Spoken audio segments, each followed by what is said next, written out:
సోనియా గాంధీని అరెస్టు చేస్తారా? అరెస్టు చేస్తామని కేంద్రం చెప్పలేదు, బీజేపీ నాయకులు చెప్పలేదు. కానీ సోనియా గాంధీ మాత్రం నేను అరెస్టుకు సిద్ధమని ప్రకటించారు. అంటే అరెస్టు చేస్తే సానుభూతి వస్తుంది అనేది ఆమె ప్లాన్ కావచ్చు. అంతేగా ప్రస్తుతం దేశంలో ఏ రాజకీయ నాయకుడు అరెస్ట్ అయినా ఎందుకు అరెస్ట్ అయ్యాడు, ఏ తప్పు చేసి అరెస్ట్ అయ్యాడు అని చూడటం కంటే అయ్యో పాపం అరెస్ట్ అయ్యాడని సానుభూతి చూపించడం అనేది ఎక్కువైంది. ఆ కల్చర్ ఉంది. అరెస్ట్ అయిన రాజకీయ నాయకులకి సానుభూతి ఇవ్వటం అనేది ఈ మధ్య రాజకీయాల్లో ఒక ట్రెండ్గా మారింది. కాబట్టి అరెస్ట్ అయితే తనకి సానుభూతి వస్తుంది అని సోనియా గాంధీ అనుకుంటున్నారేమో.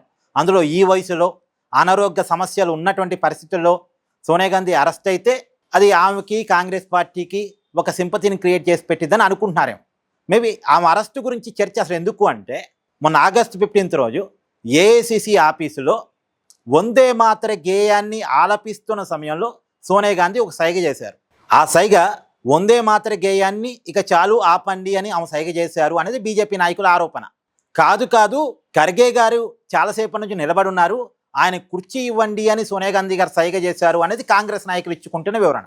ఏది ఏమైనా అంటే వాళ్ళు చెప్పేది నిజమైనా వీళ్ళు చెప్పేది నిజమైనా వందే మాతర గేయాన్ని ఆలపిస్తున్న సమయంలో సైగలు చేయటం తప్పు. జాతీయ గీతాన్ని జాతీయ గేయాన్ని ఆలపిస్తున్నప్పుడు ఫోకస్ అంతా వాటి మీదే ఉండాలి తప్ప వేరే వాటి మీద ఉండకూడదు. ఆయన కుర్చీ లేదా, ఆయన నిలబడి ఉన్నాడా, ఇవన్నీ కాదు. వందే మాతర గేయాన్ని ఆలపిస్తున్నప్పుడు నిటారుగా నించోని ఆ రెస్పెక్ట్ని ఆ గేయాన్ని తెలియజేయాల్సిందే. సోనియా గాంధీ చేసింది ఖచ్చితంగా తప్పు. వాళ్ళు ఇచ్చుకుంటున్న వివరణ ప్రకారం కూడా తప్పే. ఆమె కుర్చీ ఇవ్వమని ఖర్గే గారికి చెప్పడం కూడా తప్పే. ఆ సమయంలో అది చెప్పే సమయం కాదది.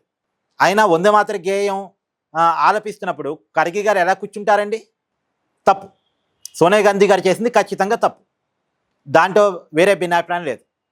అందులోనూ ఈ మధ్యకాలంలో వందే మాతర గేయాన్ని పూర్తిగా ఆలపించాలని పార్లమెంట్లో చట్టం చేశారు. ఇంతకుముందు సగం మాత్రమే పాడేవాళ్ళు. కాంగ్రెస్ పార్టీ ప్రభుత్వాలు అధికారంలో ఉన్నప్పుడు వందే మాతర గేయాన్ని కొంతవరకు స్కిప్ చేపించి కొంతవరకే పాడించారు. కానీ మొత్తం పాడాలని ఇప్పుడు బీజేపీ వాళ్ళు పార్లమెంట్లో చర్చ పెట్టి చట్టం చేసి ఆర్డర్ పాస్ చేశారు. దాన్ని కాంగ్రెస్ వ్యతిరేకిస్తూ ఉంది. రాజకీయంగా వ్యతిరేకించినా సరే ఒక్కసారి పార్లమెంట్లో చట్టం అయిన తర్వాత దాన్ని అందరూ ఫాలో కావాల్సిందే. రాజకీయాలకు అతీతంగా ఫాలో కావాల్సిందే. ఇప్పుడు వందే మాతర గేయాన్ని పూర్తిగా కాంగ్రెస్ రెస్పెక్ట్ చేయాల్సిందే. ఆ గేయం వస్తున్నప్పుడు నిలబడి ఉండాల్సిందే. ఎలాంటి సైగలు చేయడానికి కానీ, ఇంకెవరితో మాట్లాడటానికి కానీ, పక్క చూపులు చూడటానికి కానీ అవకాశం ఉండదు. అలా చేస్తే తప్పు. అది అలా చేస్తే అసలు ఆ గేయాన్ని అవమానించినట్టు కూడా.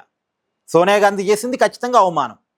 తప్పు చేసినప్పుడు ఏదో అలా జరిగిపోయింది, నేను చేసిన తప్పే, పొరపాటు ఇంకెప్పుడు జరగదు అని వివరణ ఇచ్చుకుంటే అది వేరు.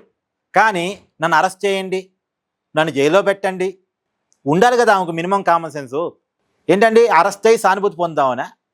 చేసింది తప్పుగాక అరెస్ట్ చేస్తామని ఎవరైనా చెప్పారా? కేంద్ర హోంశాఖ అమిత్ షా కానీ, లేదంటే కేంద్ర మంత్రులు కానీ, బీజేపీ పెద్దలు కానీ సోనియా గాంధీని అరెస్ట్ చేస్తామని ఎవరైనా చెప్పారు అసలు? కానీ ఒక సింపతి గేమ్, ఒక పొలిటికల్ గేమ్. ఇప్పుడు బీజేపీ చేస్తున్న డిమాండ్ అలా ఒకటే, సోనియా గాంధీ క్షమాపణ చెప్పాలి కదా. మరి చెప్పాల్సిన అవసరం ఉంది కదా. మరి ఇప్పుడు సోనియా గాంధీ క్షమాపణ చెప్పినా సరే దాన్ని అసలు పరిగణలో తీసుకోకుండా ఇప్పుడు సోనియా గాంధీని అరెస్ట్ చేస్తే అప్పుడు వేరు, అది సింపతి అప్పుడు రావచ్చు కాక. కానీ క్షమాపణ చెప్పలేదు ఇంతవరకు. ఈ రోజు వరకు సోనియా గాంధీ క్షమాపణ చెప్పలేదు. సో ఏదేమైనా సోనియా గాంధీ చేస్తుంది తప్పు. పైగా తప్పు చేసి ఇప్పుడు సానుభూతి కోసం ఆమె ఏదో ప్రయత్నాలు చేసుకుంటున్నారు పొలిటికల్గా. ఇంకో తప్పు అనమాట ఇది.